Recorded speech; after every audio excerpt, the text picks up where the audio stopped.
안녕하세요, IT파파입니다. 오늘도 여러분들이 이렇게 오랜만에 찾아뵙게 되었는데요.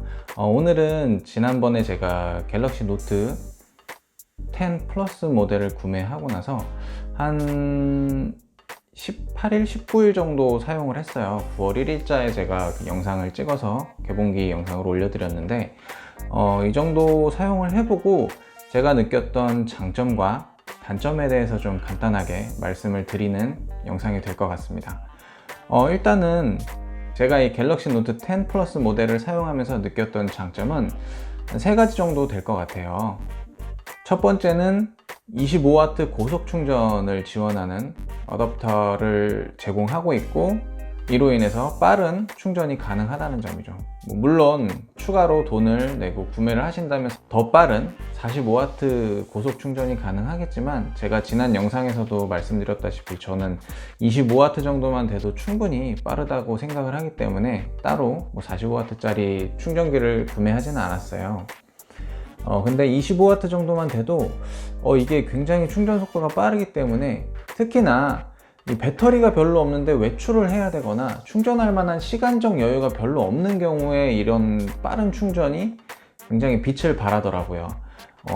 한 10분, 15분 이 정도만 간단하게 준비하는 동안 충전을 해놔도 이게 금방 한 30-40% 정도는 충전이 되기 때문에, 30-40% 정도면 반나절 정도는 사용할 수 있는 충분한 충전량이거든요. 그래서 이렇게 급할 때 잠깐 충전하고 나가서 막 게임을 하고 그러지 않는다면 충분히 사용할 만한 충전량이기 때문에 이 점은 굉장히 만족스러웠던 것 같습니다.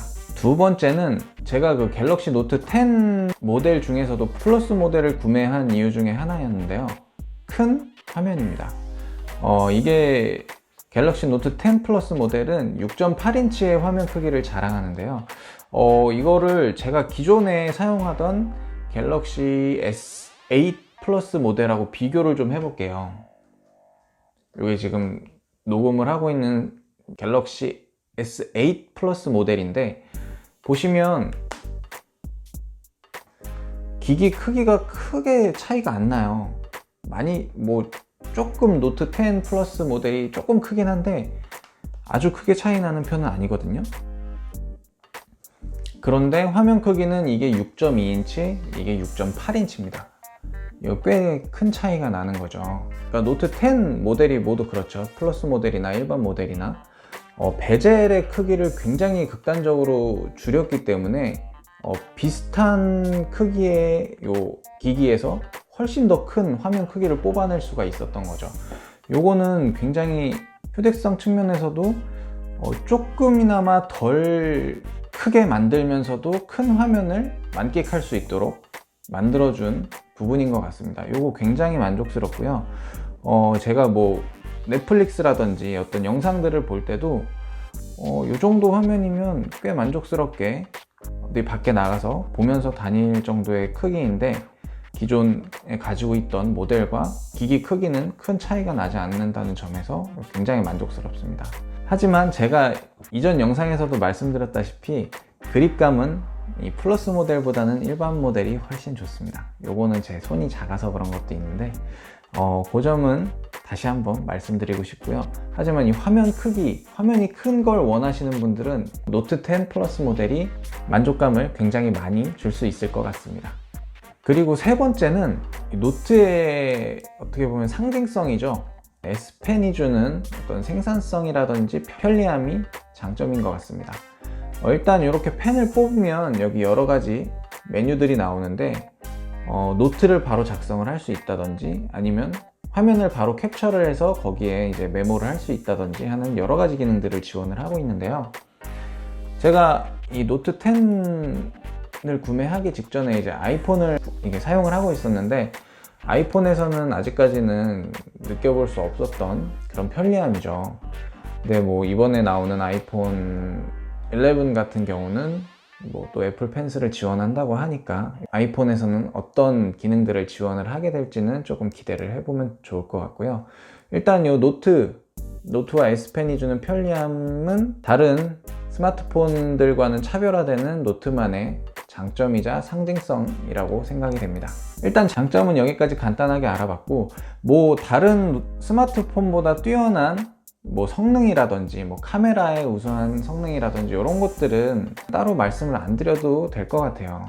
말씀을 드리지 않아도 이게 우수한 거는 다들 아시니까 제가 느꼈던 장점은 이 정도로 말씀을 드리고, 제가 이걸 한 18일, 19일 정도 사용하면서 느꼈던 단점을 좀 말씀드릴 텐데, 우선 첫 번째로 제가 느낀 단점은 이 노트 10 모델이 국내에서는 유독 해외와는 다르게 5G 모델만 단독으로 출시를 했어요. 이거는 제가 느끼기에는 일단 사용자의 그 선택할 수 있는 권리를 약간 너무 제한한 거 아닌가 싶은 생각이 들 정도로 약간 좀 삼성에게 좀 성토하고 싶은, 불만을 표출하고 싶은 부분이기도 하고요.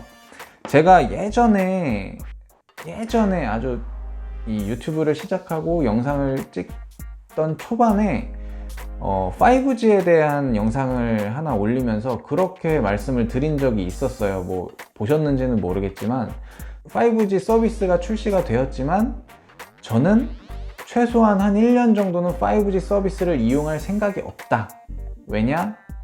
이게 안정화되려면 그 정도는 최소한 시간이 필요하다라고 생각을 했기 때문이에요. 근데 아니나 다를까 저는 지금 이거를 이제 LTE 전용 모드로 사용을 하고 있습니다. 5G와 LTE 간에 이렇게 전환이 되는 상황이라든지, 아니면 제가 생활하는 생활 반경에서 5G가 주는 어떤 빠른 속도와 레이턴시가 없는 원활한 통신이 이루어진다고 생각이 들지 않았고, 말씀드린 대로 통신망이 전환이 되면서 지연 시간이 길어진다라는 느낌이 들었기 때문에 저는 차라리 5G를 쓰지 않고 4G LTE 모드 전용 모드로 차라리 안정적인 사용을 하겠다라는 생각을 했기 때문에 그렇게 선택을 했습니다. 근데 어쩔 수 없이 이게 5G 전용 모델이기 때문에 5G 요금제를 사용을 하고 있습니다.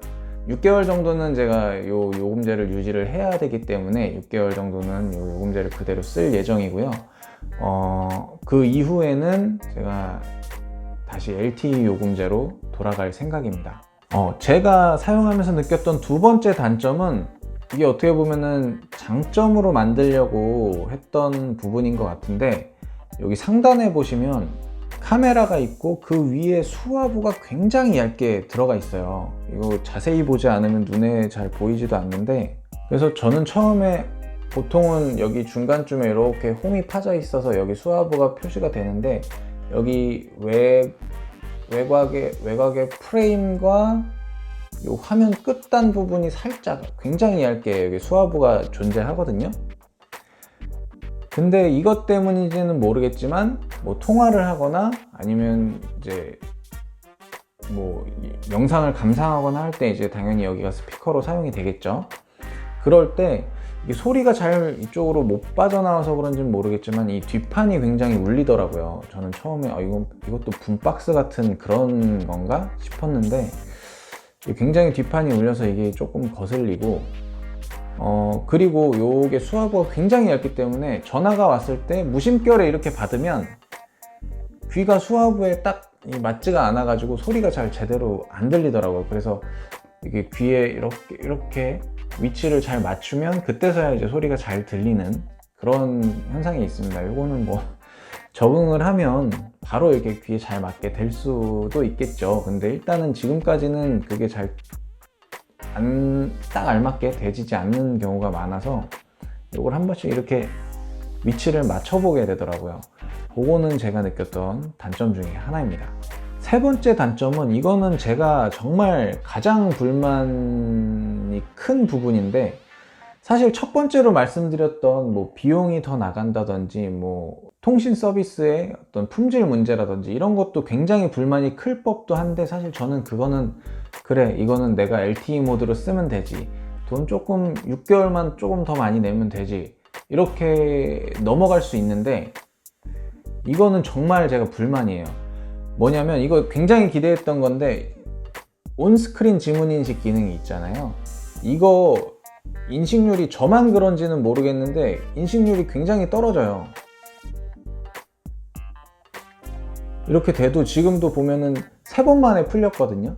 3번 만에 풀렸는데 저 같은 경우는 이게 5번 정도 틀리면 이제 생체 인식을 한동안 못하게 이제 막아버리더라고요. 근데 그런 경우가 굉장히 빈번하게 발생합니다. 제가 뭐 이렇게 대충 이렇게 되는 것도 아니고 똑바로 이렇게 되는데도 인식이 잘 안 돼요. 그래서 저는 이제 하나의 손가락을 좀 한 2-3개 정도 지문 등록을 해놓고 쓰면 인식 좀 더 잘 되겠지 라고 생각을 하고 여러 개를 등록을 하려고 했더니 지문 인식이 최대 4개까지 밖에 안 되더라고요.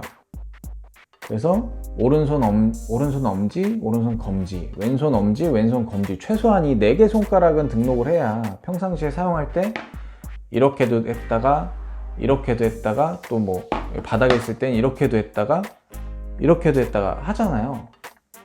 그러면 손가락 하나씩 등록하면 4개 끝이에요. 근데 인식이 제대로 안 되니까 이게 굉장히 불편합니다. 그래서 저 이 화면을 풀 때 지문 인식 말고 안면 인식도 같이 등록을 해놨어요. 그래서 이렇게 화면을 껐다가 안면 인식으로 화면을 풀고 이렇게 그냥 넘겨버리거든요. 일단은 내가 안 답답하고 내가 편리하고 싶어서 안면 인식도 등록을 해서 일단은 그렇게 사용을 하고 있는데, 온스크린 지문 인식에 대해서 굉장히 기대를 하고 있었는데 이렇게 인식률이 낮다는 생각이 들고 사실 사용함에 있어서 실제로 불편함을 겪어보니까 이게 굉장한 실망감으로 바뀌더라고요. 그래서 저는 사실 이 노트 10 플러스 모델을 사용하면서 가장 불편하고 가장 실망했던 점이 이 온스크린 지문 인식입니다. 지금까지 제가 간단하게 갤럭시 노트 10 플러스 모델을 사용하면서 느꼈던 장점과 단점을 3가지씩 말씀을 드렸는데요. 아직까지 노트 10이나 노트 10 플러스 모델을 구매하지 않으셨거나 아니면 앞으로 구매하려고 생각하고 계신 분들이라면 이 영상 간단하게 참고해 보시고 구매하시는데 조금이라도 도움이 되셨으면 좋겠습니다. 지금까지 제 영상 시청해 주셔서 감사드리고요.